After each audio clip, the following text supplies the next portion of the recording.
Hello, everybody. So I wanted to spend some time thinking about the ethics of science and, um, some of the processes and things that we do when we're doing science so that we can make sure results hold up, are worthwhile, but also protecting people and not necessarily people, but our research subjects.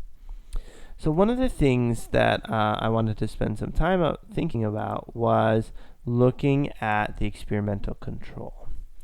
Now you might have heard of this, and it's a way to basically compare your treatment groups. So let's say you want to do a fertilizer experiment. You develop a new fertilizer and see how much, what's your return on investment. You spend $10 worth of fertilizer, per acre or whatever it is.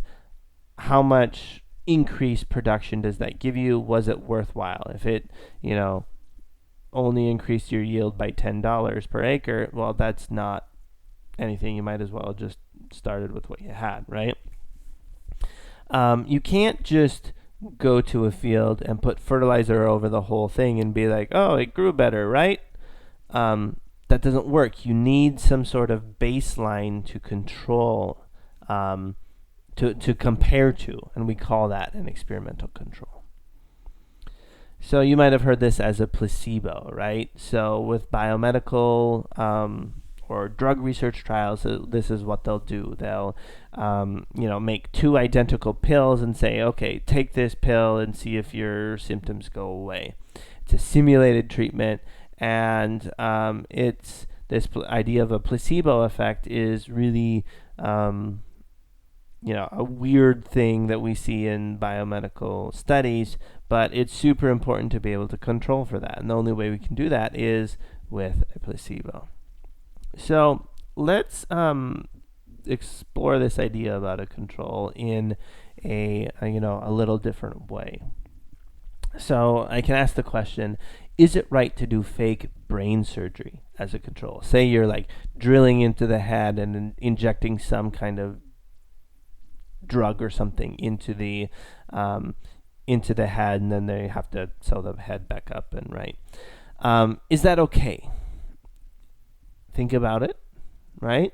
And a lot of your reactions, generally when I do this in an in-person classes, most people are like, no, that is not okay. Usually one or two people will raise their hand and say, well, if they consented, that might be okay. And that changes some people's minds, yeah. But I think it's, this is a really tricky issue because we really do need to see whether, is the drug that we're using is actually effective, and the only way we can do that is with a control. So let me maybe change the question a little bit. Is it right to do fake brain surgery as a control if the study has the possibility to identify an effective treatment for baldness?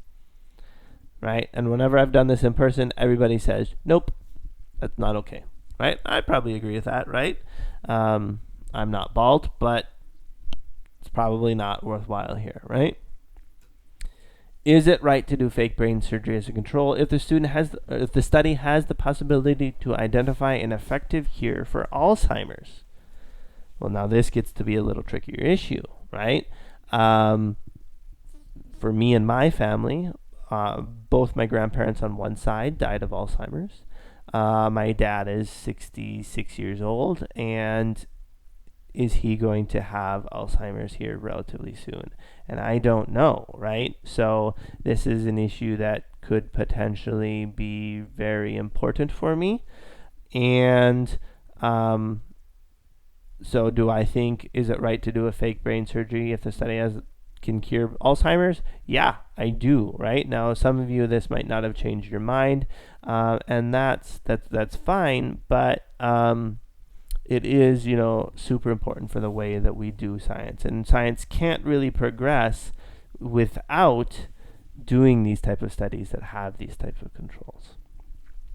So I want to spend some time thinking a little bit more about where, even though I just said science can't progress without controls, there are places where we cannot use controls.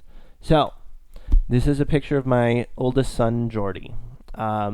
This is the picture on the left here is the day he was born. And the picture on the right is 3 days later when we took him home, first day home from the hospital. This picture was taken pretty much in the same kind of light with the same camera. And what do you notice? You notice the baby on the right there is yellow. Okay, some of you might know where I'm going with this, which is he had what's called newborn jaundice. Okay, so what is jaundice? Well, it's your body is not processing bilirubin. Okay, now what is bilirubin? We have red blood cells. There's these red blood cells in our body that are transporting the oxygen around in our body. They're very super important. If we don't have red blood cells, we cannot transport oxygen and we die, right? The thing is, they only last about a month or 2 or 3 months in our bodies. And as they break down, they produce the hemoglobin, that chemical that is transporting the oxygen, breaks down into this thing called bilirubin. Now, bilirubin in you and I is broken down by the liver, put into the bile duct. You can see that bile duct is right here, goes into our intestine, and then we eventually poop it out. This is one of the main reasons why our poop is always brown. Okay, it's not always brown, but you get what I'm saying. It's that those red blood cells breaking down and eventually getting excreted by us. Now, think about a baby then. So my son here, in the womb, right? Or, this is just hours, maybe minutes after he was born. In the womb, they're not pooping, right? So they have to figure out a different way to get rid of that bilirubin because those red blood cells are still need to go somewhere, and they're still breaking down. And what happens is it basically goes to the placenta, out the umbilical cord to the placenta, and the mom takes care of it. And what happened with my son is basically his liver didn't start going for a while. And if newborn jaundice is left untreated, the liver was not breaking it down, and the bilirubin levels were starting to go up in his body. And if it's left untreated, it can cause brain damage, intestinal problems, and death. So at that third day from the hospital, 72 hours, right? He was somewhere at like this 15 milligrams per deciliter. Doesn't really matter, right? He was in this high intermediate risk zone. So I asked the doctor, what does that mean, high intermediate risk zone? And they're like, we don't know. And I was like, I knew that newborn jaundice was bad, and it was like, is he, high intermediate risk of brain damage, intestinal problems, and death? And they're like, oh, no, don't worry about it. We'll send him home with a treatment. And I was like, I asked a little bit about it later on, and they said, well, we really don't know, which I'll talk to about that in a while. They sent us home with this little blanket, which put a blue light on his back. And this is a picture I took of my son the day after he came home from the hospital, or this was after one night with that blue light blanket on him. And you can see he's got pretty, white skin here, and his belly is still pretty yellow. And after that, I was like, oh, okay, great. This is nice that this treatment is working really well, and happy that treatment is working. So I went back to the doctor, because he had to get his bilirubin levels checked within a day or two. And I was like, well, what do we know about this high intermediate risk zone versus the high risk zone? And the doctor really couldn't give me an answer. And he says, we can't really do experiments on this, right? So we know this blue light treatment works, but we can't then try a different treatment, really, because we know the blue light treatment, this little light here, works so great. The light breaks down that bilirubin in the skin, and the kid actually just pees it out until the liver can start doing its thing, and then it will break down the bilirubin by, and the baby will do it by themselves, right? So they couldn't really use a control to figure out, well, what happens in these, at different levels of bilirubin, because as soon as they go high, they just shine the blue light on them and they're great. The babies are usually just fine. There's sometimes complications, but my boy, no complications, right? This is a picture of him. He, this is us ice skating. I think he's a super cute kid, but, he is just a normal 4-year-old now. So, experimental controls sometimes can't be used. Another example is the Tuskegee syphilis experiment. So this was started in 1932 by the U.S. Public Health Service. And they were looking at the sexually transmitted disease of syphilis. Syphilis is bacteria that infects. It has this basically 4 stages to this disease, but the bacteria gets into the blood, and the final stage has to this is a picture of a person that had syphilis for a long time. They had neurosyphilis, where the syphilis had gotten basically into the skull, and it eats away at the skull. And it's a pretty terrible disease.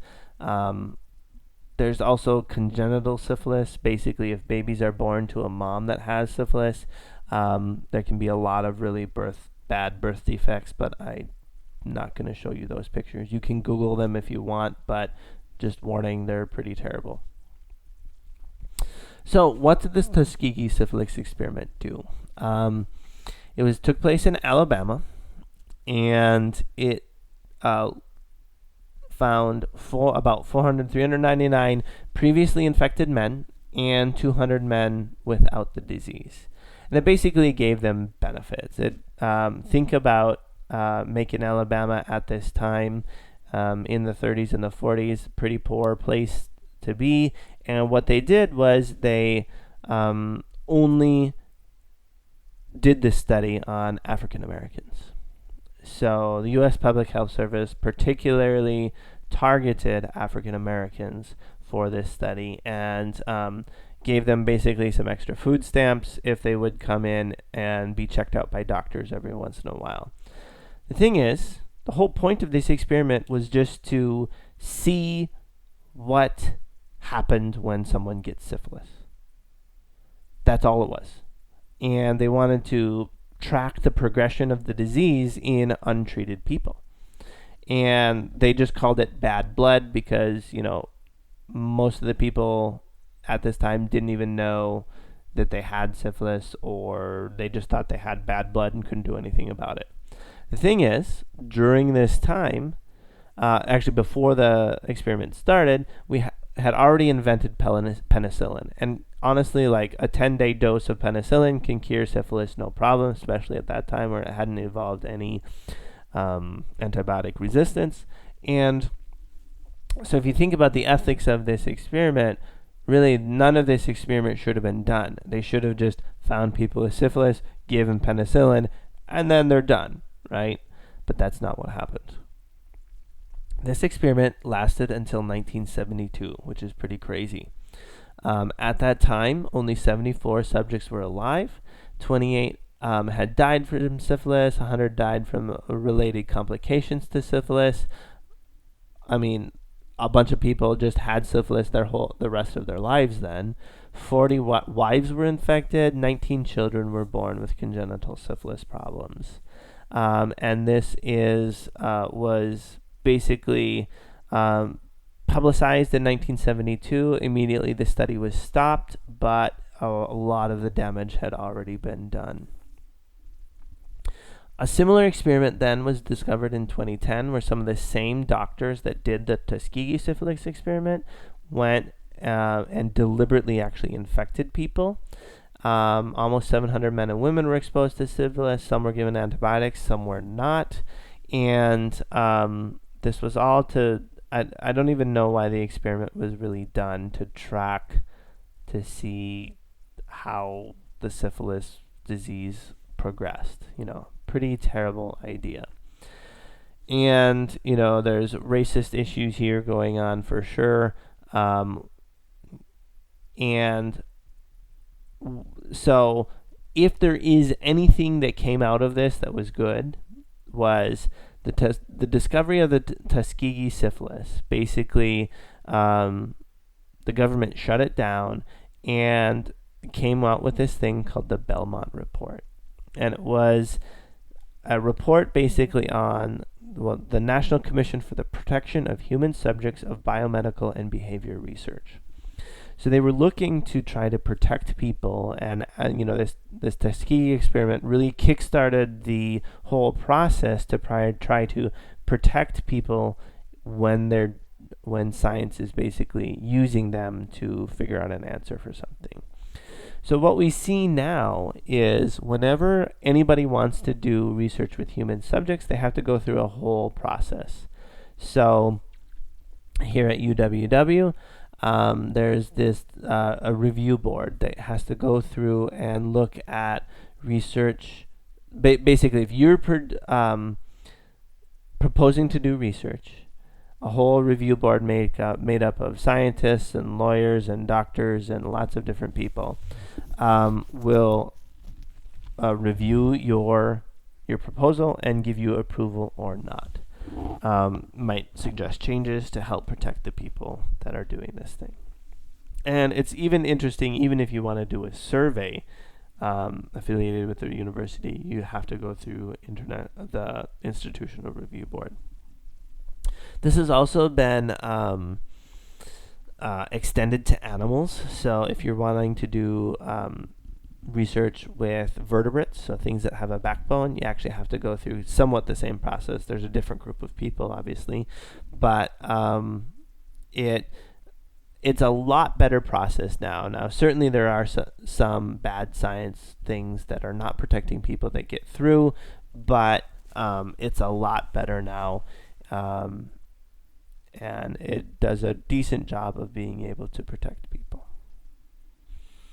So again, this isn't to say that the Tuskegee experiment was good, but at least now because of at least the discovery of it, let's say, we have more protection of people. I was just about ready to say from scientists, right? Protecting people from scientists. Scientists don't want to go out and hurt people, right? We're not trying to. I am a scientist, right? I don't go out and do a bunch of science to kill a bunch of water bugs.